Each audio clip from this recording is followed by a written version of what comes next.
that a breakup? I think we have a situation right here. On the filling station.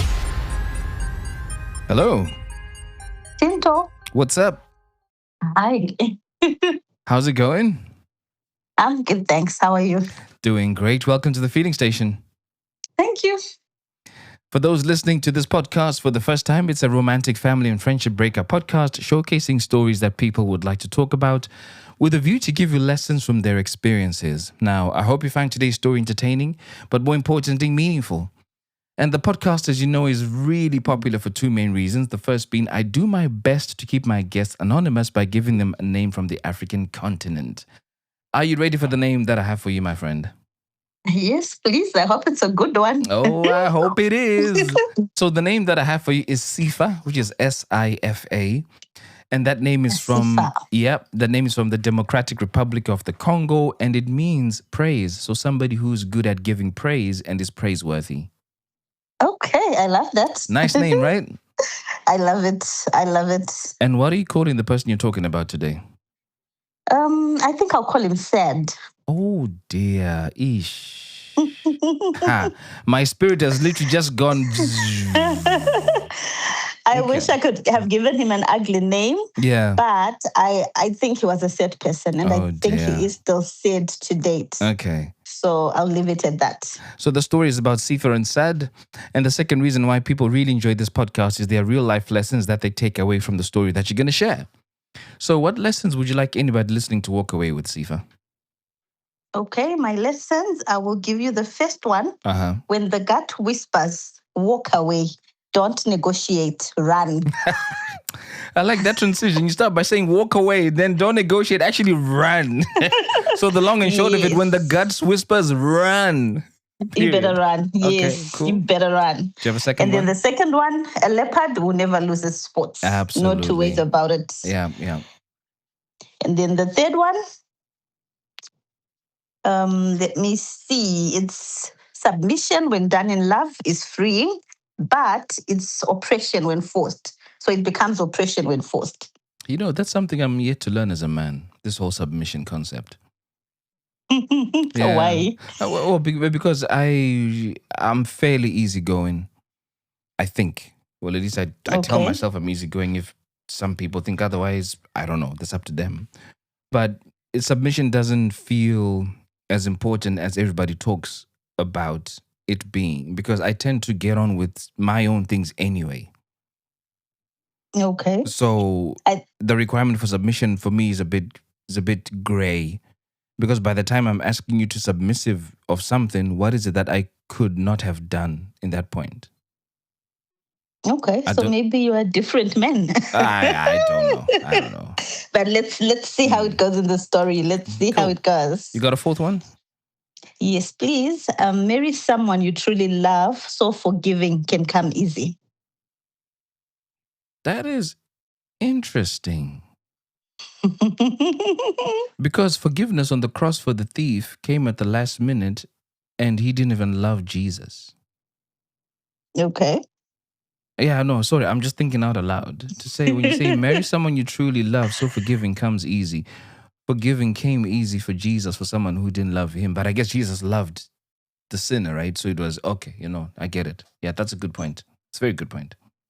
I won't explain it because if I do, No, then I'll be preempting what's to come. Please don't. Right. And then the last one. Mm-hmm. Be extremely careful who you have kids with, as this lives with you your entire life. Your everything. Till you die. Till you die. Preach, ma'am. Till you die. Preach. Till you die. So yes. So I won't play those back because they're quite a mouthful. But yeah, Sifa, let's get straight into it. Where did you meet Sad, and why did you decide to give him a chance with you? Okay, so I met Sid by the elevator. We were working in the same building, but not for the same company. Right, yeah. So he was looking good in his suit. I looked at him, not that I liked him, but I just noticed he was in a suit. And then I was there standing. It was just the two of us. So we got into the elevator. He greeted me. I greeted him back. Then already he knew where I worked. You know how it is with men when you're in a building. When there's a new person, they already know there's someone. Okay. So he Right. knew where I worked already. So yeah, that's how we got to meet. Mm-hmm. And how did things progress? Well, I was working for some company that gives you one thing daily. One thing daily? So yeah, okay, let me just say it since there are many people that work for those same companies. Right. It was a newspaper, it was a printing company, newspaper company. Uh-huh. Yes, so we were distributing those. Okay, right. So now, what he then did, what Sifa did the following day, he came to my office where I worked, and then he spoke to the receptionist. He asked for me. I went out. Then he says, "May I please have a paper?" Mm-hmm. So that was day one. I gave him the paper. Day two, he comes again. He asks for a paper. I give him the paper. Day three, he comes again. But already it was irritating me because I thought, okay, fine. When he came the first time, I told him, you know what? I just gave you my copy because I just get one. Mm-hmm. So that was it. And obviously, I would also have wanted to take that copy to my family. Yeah. So if I gave him, then it means I had to buy for my family. So I gave him. Second day, third day, then he asked for my number and he kept coming for the paper, by the way. I think he only stopped 2-3 months later. Okay. Yeah. So when I gave him my number, we started chatting. Mm-hmm. That was the end of, well, my story is old. Do you want to know? I'll Go just for say. it. Yeah, go for it. Okay, that was the end of 2011. Yo. So we're close to December already. Yeah, that's how old it is. But funny enough, it still hurts the same. Right. So yeah, we met, we started talking. I think that was towards December. And then he got to say he loves me. When we were just talking, he never really asked me out. But I could tell because he was in my face. But why did you give him your number, by the way? He kept coming. Yeah. I needed him to stop. So so you stop someone by giving them more access. I don't know what I was thinking. And then also in my head, I just come out of a relationship. Not like just come out, but I had been heartbroken. Uh-huh. The person I was dating impregnated someone else. Right. And that was after we had done introductions and everything. Okay. So now I would not give anyone else a chance. And then people around me were saying, you know what? Just go out there, mix and mingle, give people your number, talk to them. It will help you get over this person. Mm-hmm. And also don't even try and look at your type, just dates. Mm-hmm. So yeah, I thought I was just giving him a number, but I didn't know what was to come. If I had known, I would not have. Yeah, I mean, you say that, but you wanted the attention, though. There's something about you that made you say it's okay to give him your number, and it sounds like to me you were just vulnerable at the time, because Yeah, true. you emphasized that you had just lost somebody who you had been introduced to family-wise. I'm guessing in preparation for marriage, and then you went and made somebody else pregnant, so you're heartbroken. And here's a man who's consistently coming, giving you attention that you say you didn't want, but you gave him a reason to give him more attention. So I don't want to speak for you, but from where I'm standing, it just feels like you were in a vulnerable position and he was a nice distraction. Yeah, kind of. You're right. So I gave him a number. We started talking. Then December, he says, I love you. So we are kind of in a relationship now, though it hasn't been made official. You get it? I guess the I love you then made it official. So then I was still staying with my aunt. My parents do not stay in that same city where I was working. So eventually he'll take me home and whatnot. And then eventually I moved out. Then I went to stay on my own. He was also staying with a cousin in like a one room. They were sharing a bed and whatnot. You get it? So after talking to him and whatnot, he also decided to move out to go and stay on his own. So he went. So when we were dating, the first pink flag that came, he would come to my window. My window would be open. So if I'm on the phone, he would just sit by my window and start listening to my conversation and what's happening in the house. So usually it would be the window of my bedroom. Mm-hmm. So the other time he got there, I think it was before his I love you. Then I was talking to some other guy. We're just laughing, giggling, Who was the guy you were talking to? Some guy that liked me, but nothing big. It was just attention. They were pursuing me. Okay. So he had this conversation. And then he says, I heard you were on the phone with someone. I heard everything. Then he went away, right? Then I said, you know what? I'm not happy with this kind of behavior. You can't come to my window and start listening to my conversations. You will hurt yourself. We just met and it's not right of you. So we had some issues. We broke up, we made up again. So that was like the first one. So why wouldn't your pink flag be entertaining another man when this guy is now your boyfriend in quotes unofficially? Why wouldn't you a pink flag too? If I'm not married, if we weren't married, there weren't any plans. So yes, I still could talk to my people. Obviously, when it got serious, I had to drop off some contacts. How do you define serious? What does serious look like? Serious is when someone has asked you out, they've made their intentions clear, you tell them I want you, and then it's official. So in this case, it wasn't official. It was just one of those things. Okay.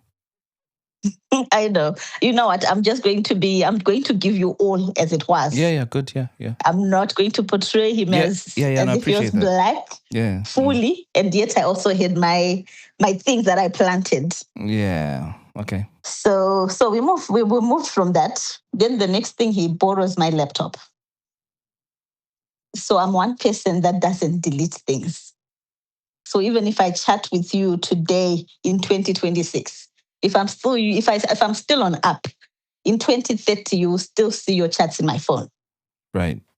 That's the kind of person that I am. Mm-hmm. So same with my emails. I don't delete my emails. Mm-hmm.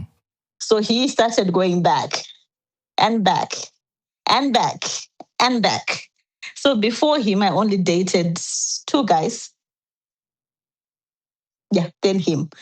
Then with both guys, we were very close. We were friends, we were buddies. So obviously our chats would be all happy and whatnot. So he then comes to me. He's angry again. Why are you keeping these in your laptop? Why didn't you delete them if you're not together? Then I said to him, dude, you know what? I don't delete things. So even if I'm to move on, your chats might still remain in what? In my laptop. Mm. But it doesn't mean anything. So for him now, he then became insecure. So what were these chats saying? No, everything. Like what? Give me 2, 1 or 2 things that would have made him upset. Like, I love you, or I'm missing you. Okay. How's work? How's your day going? Mm-hmm. Then the other one from my ex, there's a car that we wanted to buy together. We've spoken about it. That was way back. So the BMW 320i. Yeah. We wanted that kind. Would say, you know what, we're going to buy it. So there was a chat from him, and he was saying, you know what, finally, I got our car. Then there was a picture of the car. But we had already broken up. Okay. And I said to him, congrats, well done, I'm happy for you. Then that was it. Mm-hmm.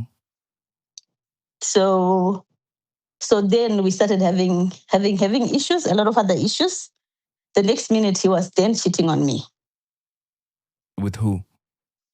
With some girl that was working somewhere. So what I did was I got to see some chats. And he was saying to this girl, I want to marry you.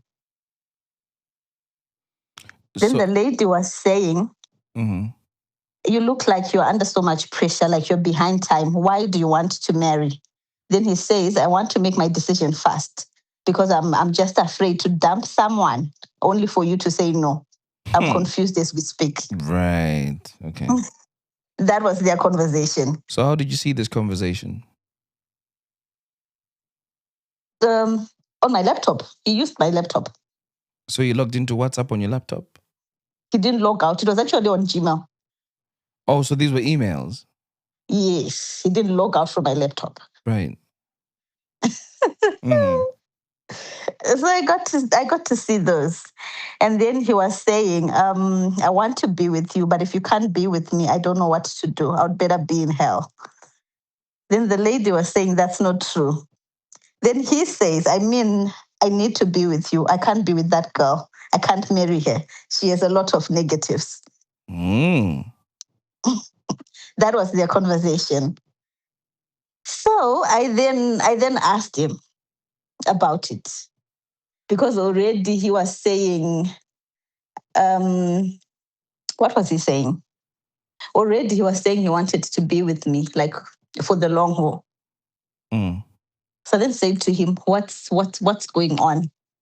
Then he says to me, I forgave you for everything that you did. So you can forgive me as well. And then I said, what did I do? I heard you talking to a guy on your phone, and I saw some emails that you were communicating with your other exes. And I'm like, no, but that was in my past. And you actually saw that date, so you have nothing on me. That other guy, again, the conversation wasn't anything about love or about me dumping you, about me wanting to be with him. It was just a conversation. So I then say to him, dude, you know what? Let's just break up because I can't do this with you. Then he went to his house. He decided to take tablets. I was called from a hospital to say, you know what? We have this person here. He took tablets. Then I told my family that, guys, this is what this person has done. I can't deal with him anymore. I can't even be with him. Because imagine if he used to do that when we were married, or if he used to threaten me with that. Then what does my family say? Well, my mother, I think, and my tete as well, they then said, my tete is like an aunt, my dad's sister. So she says to me, this guy loves you. If he didn't love you, he would not want to kill himself for you. But in my head, I was already thinking. Anyway, continue. So in my head, I was already thinking, no. And I also thought maybe he didn't even take the tablets. You get it? He went to a clinic to someone he knows, and that person called me, and I ran. Yeah, because I was wondering, doesn't he have family? Didn't he have parents? They were in the rural areas. Or cousins, any other relatives nearby that they could have called instead of you? He had. He chose me. And how would he chose you? Like, so he's like, found this person here. Phone this person, tell them I'm dying because of them. Yeah. Okay. Anyway, we moved from that. And then the next thing, we go for dinner. He invites me for dinner. We go to a very expensive hotel, a proper one. And when we are eating, guess what? The waiters bring an engagement ring. Yeah. So there were other many people eating in there. So when the ring was brought, he went on his knee and then he says, will you marry me? So I just looked at him. You get it? Because I'm like, no, this can't be happening. I can't. I don't want to get married to this person. I knew I didn't want to. Then everyone else in that dining area where we were, they started saying, say yes, say yes, say yes. But we had our issues. And you said? They were still there. What could I have done? You could have said no. You could have said yes. I couldn't say no because people already were around us. You get it? And they were clapping and saying, say yes, say yes, say yes. So I went on to say yes. And then the drama began. He became worse than he was before. Okay. What he started happening? Accusing me of cheating. He started accusing me of sleeping with someone. And it was that bad. So I said to him at some point, you know what? We can't do this. If you're going to get married, then it won't work if we fight every day. And then he says, are you dumping me? Then I said, I'm saying it will not work. We'll be miserable for the rest of our lives. Guess what he does? He starts taking me through red traffic lights. So that you get hit by another car? He had picked me up from work. So that he wanted us to die. Yeah. So that I was saying so that you guys get hit by other cars. Yes. But why didn't you leave when you saw that this is now dangerous? Well, family and my age as well. Because then I think I was about 25. Okay. 25, 26 already. And people were getting married. You get it, people have children. You don't have anyone. When you talk to your aunt, they're saying, you know what? Your ancestors don't want you to get married. So that's why you don't want to be with this man. Okay. So I stayed. I stayed with him. Right. Then just before he paid Lobola, I had an operation. I had fibroids. So my gyna said, you know what? You have to get operated. And already he had set a date for marriage. Mm-hmm. So he set the date. I had the fibroids. I had the operation done. Then his family started saying to him, the sister actually told me, she said to me, you know what? People are thinking maybe you terminated the pregnancy. That's why you're getting what? The operation. Or you've terminated some pregnancies before. So probably it's something to do with that. That's messed up. So he went on to marry. Mm-hmm. Even after that. After he married now, because these people are still saying the same thing, they're giving him pressure. Remember, we're staying in different places, right? At his house. He was at his house, I was at mine. Then now he's under pressure. He says to me, you need to get pregnant before the wedding so that I can be sure. And you've just had an operation for fibroids. So he said, let's move in together.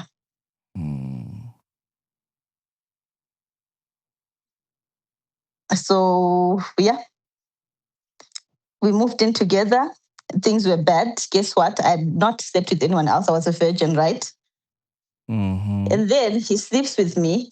He goes to his workplace. He tells the people there that, you know what? This girl is saying that she's a virgin. Then they say, no, it's not possible that she's a virgin because she was at university.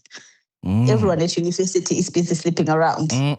So he comes back home. Then he says to me, you're not a virgin. You used soap. You used soap? You used soap to make yourself tight or something. What? Then he says, you used soap. Is that a thing? Then I'm like, well, I don't know. I don't know. So he says, you used soap. People at my workplace are saying you used soap. Then I said to him, I don't know. I've never been with any man. So I don't even know what you're talking about because I've never searched for it. Then he says, you did not bleed. So that was his issue. But in my head, I didn't think much about it. So I just said to him, you know what? I don't know. Then even before the wedding now, he was then coming home and saying funny things like, there's a girl that's working with us now. She's pretty, she has a flawless skin, and you know what? She has a beautiful body, and what? She's not like you. I've never had pimples my entire life, not even once. I don't get breakouts. So my skin is what? Smooth. I let it go, right? Then the next minute again, he's saying, you know what? When I first saw you, I thought you were a Satanist. This is a different day. Why? Because you had 2 piercings. So you had an earring under there and an earring on top, and how you dressed as well. Yo. So now he was being nasty, trying to pull me down. You get it? Trying to pull me down. Then I got pregnant. It was before the wedding. With the same Obviously, guy. With the same guy. We're married, remember? Yeah, and I moved in with him. So now it was the beginning of the pregnancy. And we're not doing it anymore. I think we did it that once. And because of those issues, it didn't happen again. And then I just got pregnant. So now at the beginning of it, you have cravings and whatnot. So I'd say to him, I want to eat this. Then he says, go and get yourself. Or you're just making it up. You don't even feel like having those things. Then the other time I said, I need a milkshake from this specific place. He goes out, he brings a milkshake from a different place. I tasted, I said to him, no, this is not the milkshake that I want. Then he starts shouting at me. Anyway, fast forward, we move to the wedding. I'm pregnant already, remember? I love dancing. I'm a happy person. I wanted to dance on our wedding. He says to me, you can't dance because I can't dance. And what will my family say if they see you dancing? Right. So we only did the steps, but I could not dance anywhere else or without the steps. Yeah, nah. Anyway, after the wedding, we went back home, right? He did not want the maid to cook for him or to wash for him. As soon as we got back, before we even stayed together, we've even stayed alone for a month. We were given a sister to stay with. Remember, he's the firstborn, and then he has two younger sisters. So the sister comes to stay with me. Already things are happening. You get it? Yeah. Things are happening. They're saying stuff. I don't know a lot of things because I grew up in the ghetto, right? But I never went to rural areas to stay. So most of the things I don't know how to do them in as much as I came from the ghetto. Right. So I went to their home. They expected me to know how to fetch water in a well. I didn't know how to do it. And I was scared of that hole. You get it? The moment I would get there, I would feel dizzy. Yeah. So I say to them, this I can't do. Everything else I can, but this I can't do. They were expected me to know how to light a fire. I didn't know how to light a fire. My father does it. Yes, come on. You get it? They expected me to know how to cut firewood. I've never done that my entire life. So the whole family started hating me because of that. And they would all say those, nasty things, funny things. Yeah. But anyway, I stayed.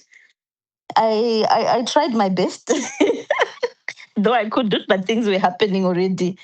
So now the sister comes we are staying with the sister, right? I give birth to my child. I'm playing with my child. I'm throwing him up. I'm saying, oh, you're so beautiful. You're so sweet. You know how mothers do with their children, right? The sister says to me, she wasn't even talking to me because she would not talk to me. So she was speaking to herself on a sofa. And then she says, that baby's ugly. Yeah.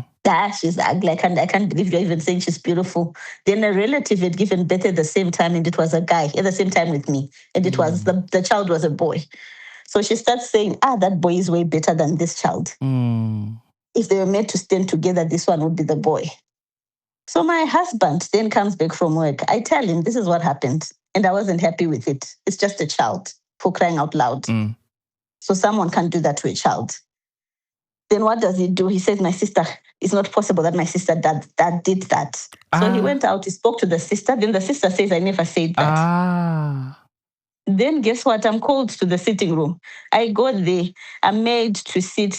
Then he says to me, don't you ever say anything about my sister. Don't lie.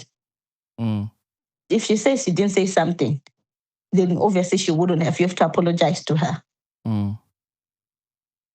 So I ended up apologizing. Then I went to the bedroom. They were now speaking and they were saying, you know what? To imagine I paid Lobola for this person. She thinks she came here for free and she's busy acting funny. She's busy doing this. And the sister was also responding and they were talking, right? Then, I let it go. What would I have done? Then the other sister was staying overseas. She came. That's when all hell broke loose. She would want to sit in the front seat. Well, the first day that she came, I was sick. So this guy was called from my workplace to come and pick me up. He picked me up. We went to the doctor. I have migraine, so I had a headache. Then he says, my sister is coming. So you'll have to go and pick her up. Then I say, okay, I'm feeling better. I'll pick her up. So I picked the sister up. I took her home. We got home. I bathed. I went to bed. Then I said, you know what? I'll wake up later since I'm not feeling well. So I couldn't wake up. Then I woke up the following morning. But when I woke up the following morning, the sister was angry. How could you sleep without showing me where to sleep? How could you just go and sleep without telling me that you're going to sleep? Then I said to her, when you came yesterday, I told you I wasn't feeling well. And he knows as well that I wasn't feeling well. So when I went to sleep, I didn't think I would be sleeping throughout. I thought I would wake up. And anyway, I'm staying with your sister. So obviously you'd be sleeping with your sister because we're 2 bedrooms. So obviously you're going to be what? Sleeping with your sister. Then she says to me, when I go to this relative's house, we are given the main bedroom. Hey Feelers, allow me to interrupt you just for a few seconds to remind you that Note to Feelers is a weekly publication from me where I talk about really, really deep stuff. And so far we've done episodes like lying can be healthy and how the modern dating power dynamics have changed because men want to be chosen too. And more recently, I've done publications about consistency being a trap and 5 signs that your relationship could be over. If these are interesting to you and you want to be a part of the Deep Feelers crew, please click on the link in our bio and choose to receive the Note to Feelers publication every week. Trust me, you will enjoy this. Okay, therefore... So she wanted to be in the main bedroom. She should have given her the main bedroom. Sis, chill. Then I said to her, you know what? The whole time I grew up, I've never seen my parents getting out of their bedroom for relatives. Exactly. So I didn't know that's what I was supposed to do. So what was he saying the whole time? He was quiet. He was fighting with his sister. These spineless people who can't tell their families to behave. Yep. So and then the next minute she's saying the blankets are dirty. I said to the brother, you know these blankets we washed, right? Then he says the maid washed them, not you. I said it doesn't make a difference. They were washed. Yo.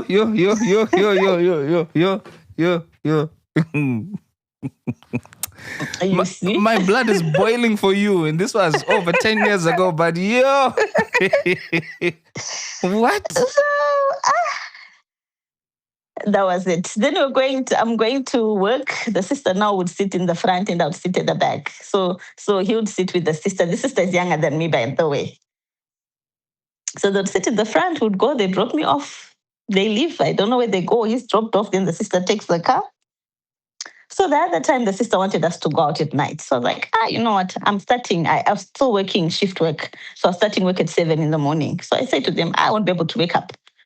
Then she says, we are here. So you can't say no because we are leaving. So you have to come with us. Then when we got in the car, they're sitting in the front. Everything she says, she's shouting. So she kept shouting the whole time when we're going, when we're coming back. When she wanted to buy something from the shop, she'd be shouting. So when we're on our way back, I said to her, you know what? I'm tired of this shouting. I can't function with shouting. May you just speak.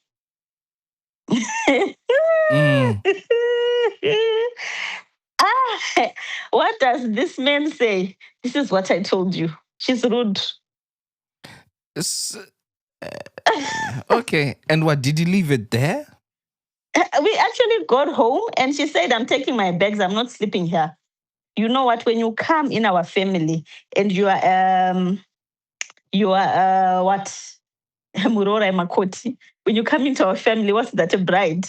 When you come into our family, you have to kneel even at the Ritz. If you see a cat, you kneel at the cat. You have to respect even the trees. So how dare you speak to me like that? You are very disrespectful. Then I said to her, go ahead. You know, people only behave a certain way because the one that's meant to be for you is suddenly not for you. True. If Sad had said, sis, don't talk to my woman like that, she would not have done that. If Sad had said, my woman sits in the front with me, she wouldn't have done that. If Sad says, we sleep in the main room, don't ever bring this up. If Sad says, these are clean, they were washed, sis would not have been moving mad like this. Yep. So the way I'm seeing it, the problem is well, it's on two fronts. Yes, it was with Sad. It's primarily Sad. And then on a secondary level, it's sis. Because sis knows she can because Sad won't stop it. Yep. Yo. And when I asked Sad about it, guess what he said? That sister put me through school. So you have to respect her. So it's a then debt I said to him. So it's a debt of gratitude. Yes, I said to him, my parents put me through school, but they would never disrespect you. So she has no right whatsoever to disrespect me. Guess what? I was called to apologize. She went to a relative's house. They said, you know what? This person needs to come and apologize to us. Because of how she spoke to you. To the relatives. Now the other cousin, the brother, and then her, and then I think there was another aunt there that was there. Yo. So because I was young and I wasn't even young, but I was naive. I was trying to make the marriage work. I went and apologized. Jesus. I went and apologized. Then when after it was done and the sister was gone, he tried sending the sister a message to say, you know what? She didn't like how you spoke to her. Right? And then the sister says, if that's how she felt, then so be it. You guys are not happy and it has nothing to what? To do with me. That was the sister's response. Mm.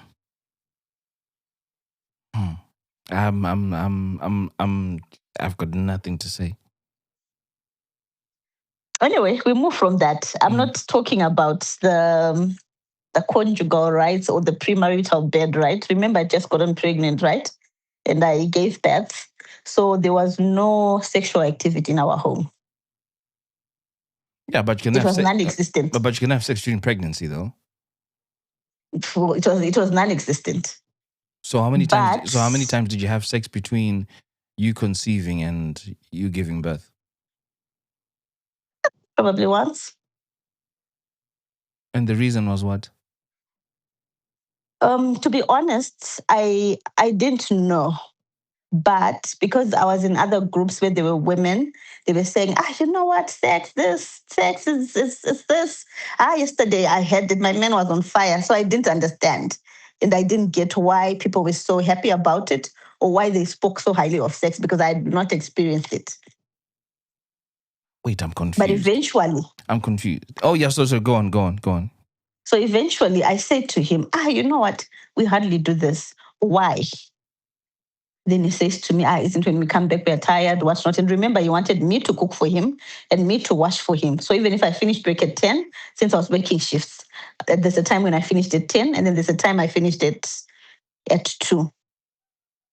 So since I was finishing at 10, I would get home, I would start cooking for him. The child would be holding my leg, then we go to sleep. So he said, we'll be tired. Then I noticed every time I'll try touching him or kissing him, it would not work. Or maybe if his thing is up and I try, I just want him to touch me, it goes down. Or I touch him, it goes down. So I said to him, let's go and see a doctor, right? Then we'll hear what the doctor says. We'll talk to the doctor about our problem and whatnot. Maybe there's something that you can do. So we went to the doctor. We spoke to the doctor. I told the doctor, this is what happens, so we can't even do it, right? Then the doctor says, what's the problem? He tries talking to this guy. But then Sad says, it's because she's problematic. She doesn't give me peace. That's why that's why it can't come up. Right. So it ended up being twisted and I was the problem. So the doctor started talking to me and telling me, you know what, you should bring your man peace, you should make him happy so that it happens. If you don't do that, then it won't happen. Right? I said to him, okay, fine. Since you say we'll be tired, why don't we do it on our way from work in the car? Then when we get home, we're done. Still, it would not work. He says, no, I'm not comfortable because I'm thinking someone will catch us and see us. Anyway, we moved on. I didn't think it was abnormal then. But we'll get to it.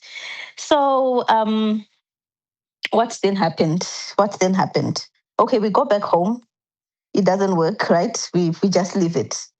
We don't do it. Then the father came the other time. I had a cake. It was my birthday. We went to Holiday Inn for dinner. Then the father was leaving the following day. So the cake was there. Then when the father was leaving, I cut the cake. Then I packed some for him because it was just the father and the mother.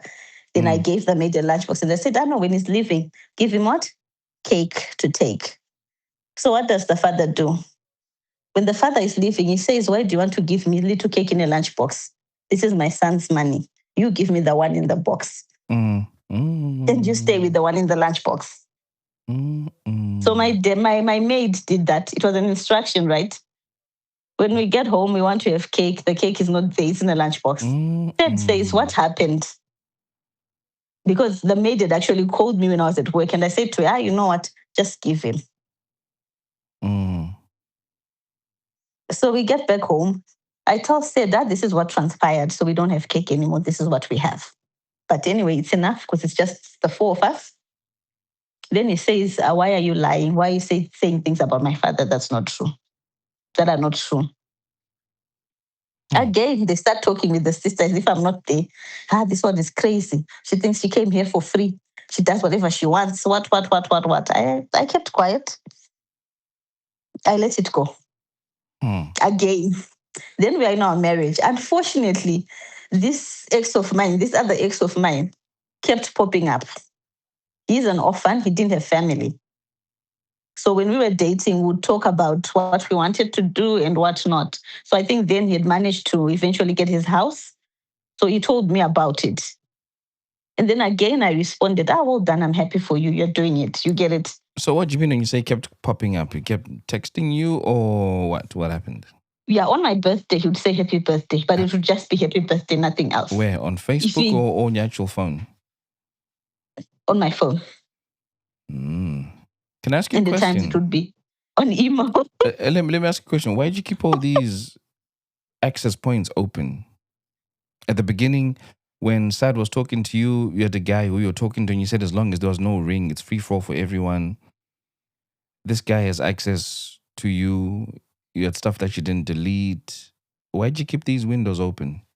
I'm just curious. No, I think then I wasn't happy. With Sad? I wasn't satisfied. I wasn't happy with Sad, yes. So why weren't you leaving? We had a child already. We're married. We're engaged. Yeah, okay, you have a child. And family expected me to stay. Yeah, that's family. That's not you. Let's talk about you and your own brain, your own mind, your own being. Why weren't you acting on what you wanted? Which was freedom from this man. I also wanted my child to have a father. I'd messed up already, so I was in too deep. But you're making it worse. Each day that you're there, you're making it even deeper. Yeah, I know. I was watching a little video about Elder Machando, who says if you get onto a train that's meant to be going to Mutare, but you're on the one that's going to Bulawayo, each second you spend not getting off that train is going to make your journey more expensive. That's true. So yeah, you're in deeper and you've got a child, but you're choosing to stay, so you're making it worse. So what was the No, I don't want to challenge the reason that you have, because a lot of people say it, that they stayed for the child without realizing that leaving for the child is a better benefit. Yeah, true. You get to learn. You keep going. So you're saying this because given your life experience at that young age, I think you said 25, you were acting based on what you'd been exposed to. And you didn't have what it took to understand that you can actually leave for a child instead of staying for a child. No, then I didn't. Okay. I had gone through something. Yes, my parents had stayed together for us. So I think also in my head I was thinking, let me just do it for the child, or maybe things will get better. Because this is what I've witnessed and this is what I know. Did you see what I'm saying? If I'm in a home where I know that parents stay together forever, I'm more likely to try and replicate that because it's what I've been exposed to. Whereas there's somebody who's in a family where they know that if stuff doesn't work, people can go their separate ways, they're more likely to do that because that's what they're exposed to and that's what they know. So I think what you've just said is, because your parents stayed for the kids, it felt normal for you to stay for the kids because it's what you've been exposed to and it's what you understand and what you feel is right. And that's not a bad thing. And that's what was expected of me as well. Right. Okay, cool. I get that now. I get that. So the ex does that, right? And then he sees the message.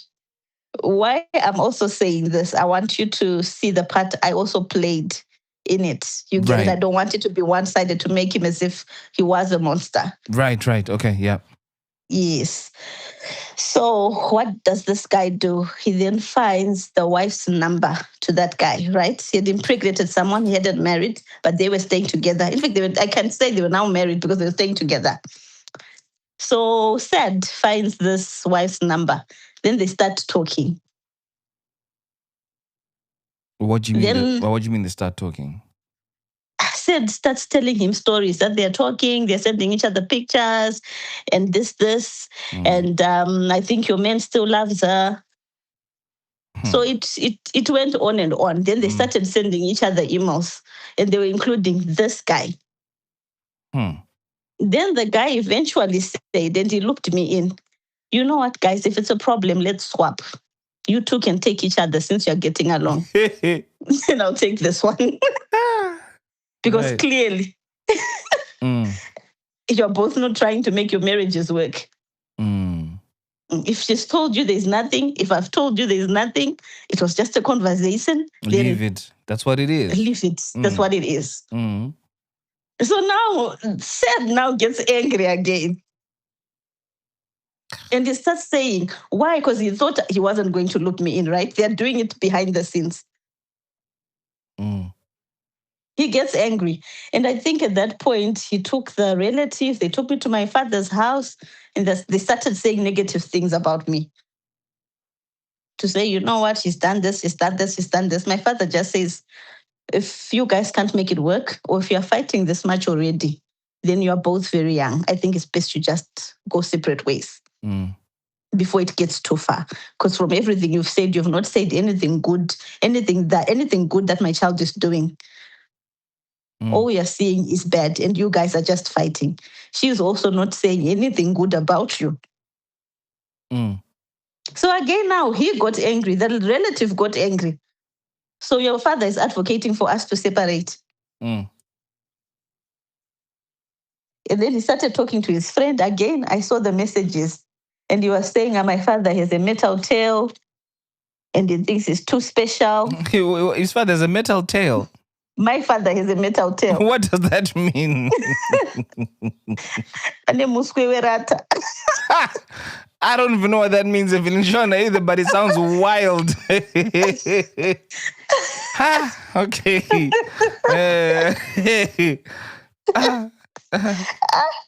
So I saw those chats where you were saying that and whatnot. I didn't ask, but I saw them. You get it? And then I just said, okay, fine. I let it go. So the time I said, then the other time, so when we're married, would not have sex, would sleep with our clothes on, and at times would not communicate on days end. The only communication was good morning, good evening. Sure. Only, nothing else. So we're on this stretch where we're not communicating. I went for a wedding. It was a lady's wedding, a friend's wedding. I got back home. It was after 6. It was getting a bit dark. I was now pregnant with my second child.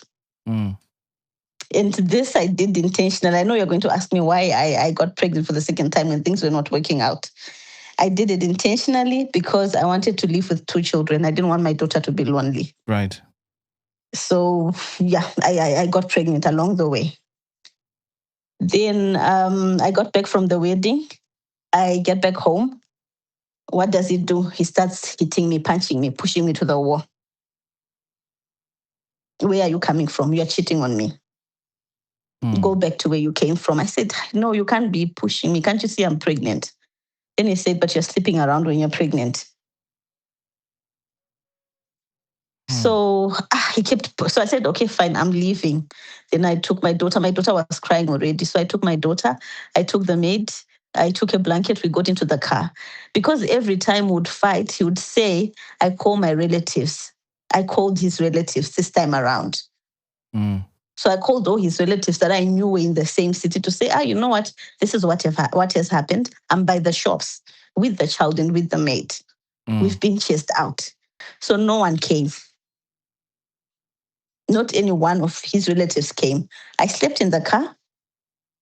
In the morning, I called my uncle, my mother's brother. Within 20 minutes, he was there. He says, why did you sleep out at night with the child? And yet I'm there. Then I said to him, you know what? Every time we fight, he says, I run to my family. So this time around, I wanted to do it differently. I called his family first. So he got so angry. We went to his house. I got there. I'm also angry, right? He hasn't looked for me. He hasn't asked if the child is okay or if I'm okay. I leave my child there. I leave the maid. I go to the police. I make a report that he was pushing me. So he was then called from the police to say, you know what? You need to come here right away. Then now his relatives that could not call me when I was sleeping out were now calling me and were now asking to come to me. Right. And yet it was in the morning. So he went and they put him behind bars for 3 days, awaiting that we go to court. Then the mother calls me. Remember, I'm heavily pregnant. This was in March and I was giving birth in June. March, April, May, June, yeah. So the mother calls me. She starts shouting at me. Who do you think you are? Who do you think you are? How do you do that to my child? How do you report my child to the police?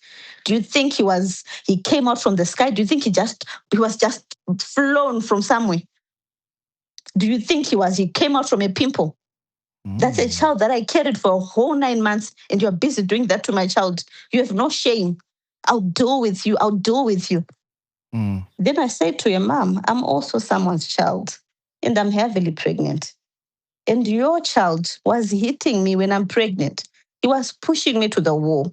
What if something had happened to me or the baby? Then she said, you see, I'll deal with you. I'll deal with you. Then she called that was a direct threat. Yeah. Then she calls my aunt. She starts crying. And she says, your daughter insulted me and she was threatening me. Mind you, when this was happening, we were working floors up. And I was crying. You get, when she was shouting at me, I was crying and I was looking down, and holding my stomach. So some people that were actually floors down because there was a circle in between, they could see me. They came up to hold me because I was pregnant. So there were a number of people now holding me. You get it, because I was crying. So my aunt says, she called me and she said this. And I said to her, that's not true. She shouted at me. She said a whole lot of things. Anyway, it's what? It's okay. So we then went to court. We came back from court, right? And then when we came back from court on a Sunday, I went to church with my child. I was still pregnant. After going to church with my child, when we got back, he had packed his bags and he had left. He was not in the house anymore. He did not say anything. He just left. But when we got in the house, when he just got into the house, my daughter started throwing up and she started shivering. She got really sick. So I didn't think much of it. I just took her bag, went to the hospital. Then they said, you know what, we are admitting her. She's not well. I tried sending this person a message to say, no, you know what, our daughter is sick. Said, our daughter is sick. May you please come? I'm at this hospital. He didn't turn up. And that was it. So after that, we were discharged, right? And then we were home. I'm trying to think what happened first. Did my daughter get sick again? Or I sent him a message and I said to him, I think it was almost a month later. And I said to him, are we not going to talk about this? Right? Then he says, I need time because what I went through was too much. You punished me enough, having been to the most horrendous place where your mates are murderers, armed robbers, and all kinds of criminals without food. I thought I'd paid for all my sins, since nothing can be equated to such a punishment. So he wrote his email, but in his email, there is no part where he spoke about me or apologized for what he had done. He said, I've already paid the same price paid by the worst criminals, right? Which was so what? What was the price paid for most criminals? What was he saying was the price? Being put behind bars. Right. Yeah, so he says he shouldn't have been put behind bars. So I said to him, you know what? I feel sorry for you. And I can't imagine what you went through. But you're still just thinking of yourself. In it all, you're not even thinking about me. I am pregnant. You dragged me through the house to the sitting room. You pushed me by the door. You get it? And he left me to sleep out. But after all that, he says, you know what? I've already had my punishment. So I'm not going to say sorry because it's what? It's done. In other words, that's what he was saying. Again, he responds and says he was punished for more than what he did. And he shouldn't have. And I should have withdrawn the case before we went to court. Because also the other thing, it came out in a newspaper. Oh, no. Yes, and his name was there. Yeah. My name was there, and everything that had happened, the court case and whatnot. So now he was saying relatives were concerned because that was a prison and it was very dangerous and hazardous to health, what. But in it all, he was speaking about himself. You get it? So that was it. And he never came back. He had gone out already. So the other night, remember I was pregnant, right? And then the other night I was sleeping with my daughter. She was sleeping in a cot. I would be on the bed with my pregnancy. She just woke up and she was crying. I tried touching her. She didn't want me to touch her. And she was crying, saying, yeah, my brother, where's my brother? My brother, I'm not seeing my brother, you know? I tried touching her. I couldn't touch her. Then I'm saying, what happened? She couldn't speak. Then I called the maid. The maid came. She would allow the maid to touch her, but she would not allow me to touch her. Okay. What she would do was just try to touch my stomach. When it then got to morning, she wasn't even speaking. She was quiet. So I went to the pit that I used. We got to the pit. That was the first day. The pit tried talking to her, giving her the toys that she would play with, doing what? She would not talk. She was just quiet. The pit is the pediatrician? Yes. So she says, you know what? Let me get a child psychologist and whatnot. You come back tomorrow. I'm closing all my appointments for the day. Then we work on what? On the child. Yeah. So we went again the following day. They tried. It did not work. She just would not talk. And she would not want me to touch her. She would cry touching my stomach. You get it? Come third day. This was the second day, right? First, second, third day. My parents are now worried. So my dad says, no, let your mom come to get the child. But in the meantime, can you go to your aunt's place? Right? So I went there. Then my aunt just said, you know what? Let's go to a church elder, so that at least you can be prayed for and the child whatnot. So luckily we got there. The church elder was with a pastor. It was for they were for a traditional church, for AFM. So we went, you know how the pastor was young, you know how the young pastors are all, they're vigor, they want to pray and whatnot. So they started praying and praying and praying. There were children playing outside. She would just wait by the door and look. She would not even go to them. And she would not talk. If she's going on someone's lap, it would be the maid's lap, not mine. When she would come to me, she would be touching my stomach. So the guy started praying and praying and praying. Then after we're there for, I think, for almost an hour, she just went out to the other kids. Then later on, she came back and she just said, Mom, where's my brother? I'm not seeing my brother. My brother was out of your stomach. And then I said to her, what are you saying? Then she wasn't like talking much, right? So my mom was also arriving that same day. She got there at night. When we're in the house, it's as if she'd be scared or should be trembling. You get it? Then the following day, when my mom was about to leave with her, there's a pastor that I'd been calling as well. This was a pastor for, I'll just say Anglican, right? So I'd been calling that pastor to say, if someone had said to me from a group, you can try our pastor. He's very good. He prays a lot. He prays for people and things actually happen. So this pastor, all of a sudden, for the 3 days that I was calling him, he wasn't available. And he didn't call me back. He didn't come or anything. Then on that day, he called. He says, can you give me directions to your house? I'm coming. Then I said to him, you can come, but my daughter is already living with what? With my mother. She's talking a bit. Then he says, may she please wait for me? Your mother, I want to talk when you're there. So these ones had prayed, right? And my daughter was talking a bit, and they said to me, you know what?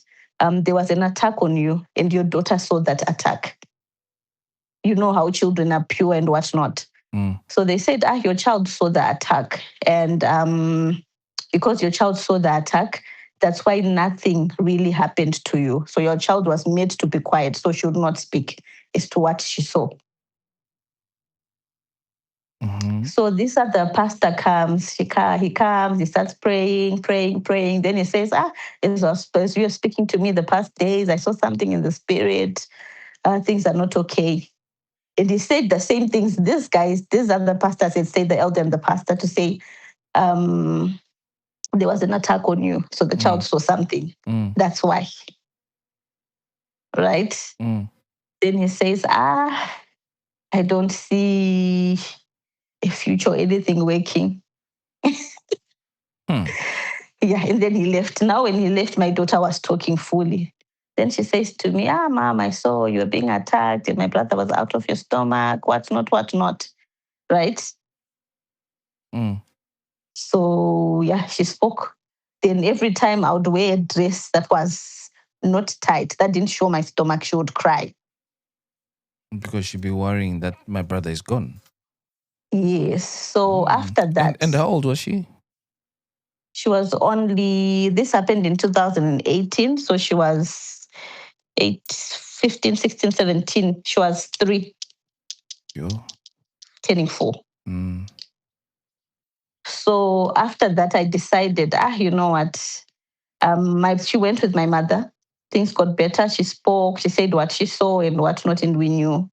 Then I said to my mother and my aunt, you know what? Maybe I need to go and apologize. I'm just feeling it in my spirit that I need to go and apologize to what? To my mother-in-law. If she says I shouted at her, then maybe I should apologize. Then these guys are saying, apologize for what? Anyway, it's done. Why do you still want to apologize? I said, no. Let me just apologize. If she said that, then I need to apologize. Maybe she felt I shouted at her. Mind you, I was still very much pregnant, right? So my mom came back, and then we went to the brother's house, my in-law's brother's house. He was staying somewhere out in the rural areas. I drove. It was terrible. The car would get stuck, would ask people to push it out. And when we got there, that uncle calls the sister and he says, your family is here. Then the sister says, which family is that? Then he said, you said my name is Sifa. Yeah, Sifa, yeah. Yeah, so he says it's Sifa. Sifa is here. Then she says, which Sifa? I'm done with her already. I dealt with her already. Why is she even coming there? What does she want? I sorted her out. I'm done. I don't want anything to do with her. She should never, ever come and talk to me or anything. So it was on loudspeaker. And that's not what she said only. She said a lot of things. And then remember, my mom is listening. My aunt is listening. Then the uncle then said, you're on loudspeaker, Sisi. Then she cut the phone. And she wasn't picking throughout. After that, she wasn't picking.